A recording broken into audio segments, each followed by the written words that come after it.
तर नमस्कार मित्रांनो, आज आलो आहे आपण दिनेश महाराज यांच्या शेतामध्ये.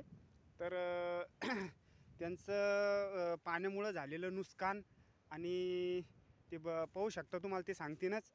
तर मित्रांनो, नमस्कार मित्रांनो. ते नमस्कार महाराज. नमस्कार. नमस्कार. जय हरी. महाराज, हे कितीक नुकसान झालं तुमचं, दाखवा ना आपल्या मित्रांना. सतत 15 दिवसापासून पाऊस चालू आहे बरं का. 15 दिवसापासून पाऊस चालू आहे आणि काय करणार शेतकरी. हे बघा सगळे बोंड सडले. दाखवा सर, विठ्ठल सर दाखवा. हे बोंड, हे सगळे बोंड सडले. 15 दिवसापासून पाऊस चालू आहे. काय हे सगळे बोंड सडून गेले शेतीतले. काय करणार शेतकरी. हे बाई, हे बोंड दाखवा. 15 दिवसापासून पाऊस चालू आहे सतत आणि त्यामध्ये निसर्गाची साथ नाही बरं का.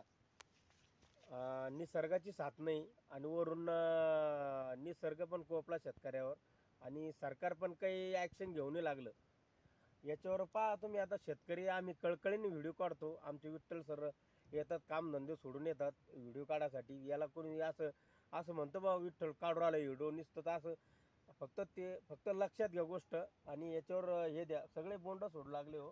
काय शेतकऱ्याला पहिलं 20-20, 30-30 बोंड लागेल यावर्षी बरं का. जास्तीच्या पावसामुळं सारख्या नुसत्यात वाढ्या डोक्याच्या वर.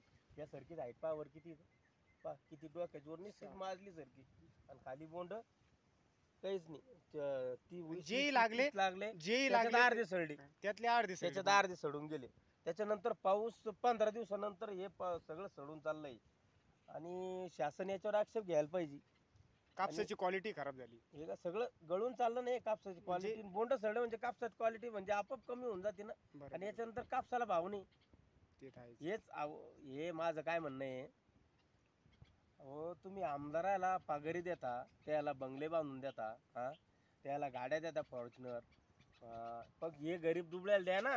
अहो, हे शेतकऱ्यावर लक्ष करा ना. खरंच सरकार तुम्हाला सांगतो, देवेंद्र फडणवीस साहेब, तुम्हाला विनंती आहे. व्हिडिओच्या माध्यमातून मी तुम्हाला कळकळीच सांगतो. एक साधारण शेतकरी आहे आमचा. साधारण विठ्ठल सर व्हिडिओ काढू लागले, पण मग तुम्ही लोक यांना काहीच असं लाईक भरपूर येत आहे, पण फक्त व्हिडिओ लक्षात घ्या आणि देवेंद्र साहेबापर्यंत पाठवा हा व्हिडिओ. हे मीडियावाल्याला मी विनंती करतो, पाठवा. हे शेतकऱ्यांच्या आम्ही कळकळीची विनंती. सगळे बोंड सडून जाऊ लागले आणि काय करणार शेतकरी, काय करणार सांगा बरं का. बघा हे काय हे बघा मित्रांनो, पहा बरं आता हे बघा मित्रांनो, हे शेतकऱ्याची 2.5 एकर कपाशी आहे आणि एका झाडाची जवळपास 20-20 ते 25-25 बोंड आहे. असे हे काळे होऊन गेले. बघू शकता मित्रांनो, हे पहा, हे डायरेक्ट असं हे बोंड जर काळं झालं तर हे काय, हे असं लेंड्या होऊ राहिल्या. हे पहा, एका झाडाचे असे बोंड असे काळे होऊ राहिले.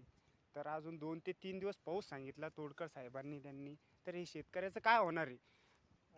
तर तुम्हाला अपेक्षा काय शासनाकडून, किती शासनानं काय करावं. अगोदर दिलं हेक्टरी 8-8 हजार रुपये काहीतरी सांगितले म्हणते बरं का. 18,000 शेतकऱ्याने हेक्टरी शेतकऱ्यासाठी अहो गण देऊ राहील ना.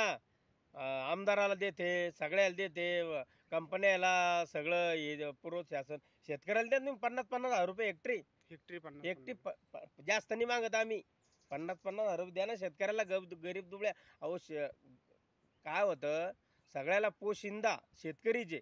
मग यायला तुम्ही मदत करा ना, तेव्हा तुम्हाला शेवटपर्यंत जगवून ना शेतकरी. करा ना तुम्ही मदत यांना.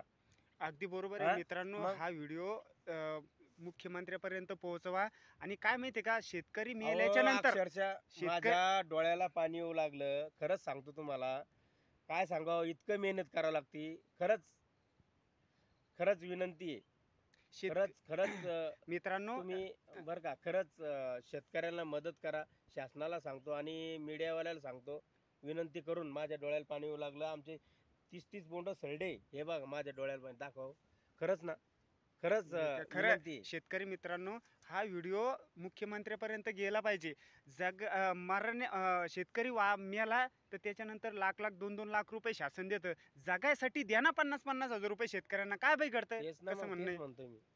काय होतं ते शेतकऱ्यांना आता सरकारनं जर पोचलं शेवटपर्यंत, पूर्ण जनतेला शेतकरी पोचत. मित्रांनो, आपल्या चॅनलला सबस्क्राईब करा, शेअर करा आणि हा व्हिडिओ मुख्यमंत्र्यापर्यंत पाठवा. जय हरी.